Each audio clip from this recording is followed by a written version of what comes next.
Hello everybody, welcome back to HardReset.Info channel. In today's video, I'll show you how to easily change the paper tray size to envelope on your Canon PIXMA TS5150.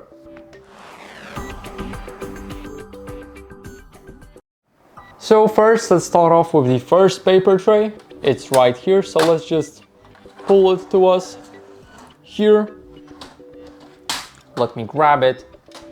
Here we will be able to adjust it just like that. As you guys can see now, it's the smallest one and I'm pretty sure it's the A5, but we can also manage it here so we can make it smaller.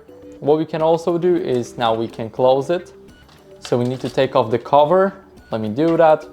Here we have our button. We need to slightly push it and then it'll look like that.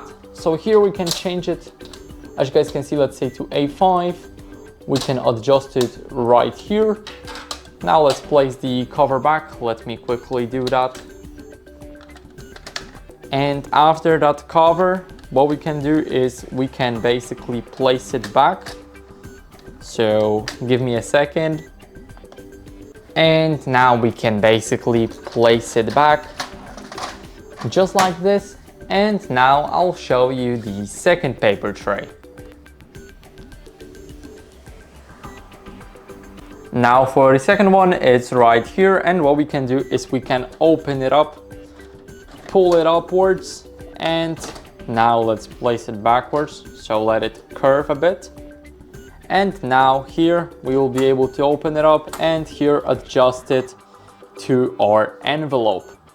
So after we're done, what we can do is we can close it or put our envelope in here and start printing or copying. So that'd be it for the video. I hope it was helpful, and if it was, then leave a like, sub and a comment, and I'll see you in the next one.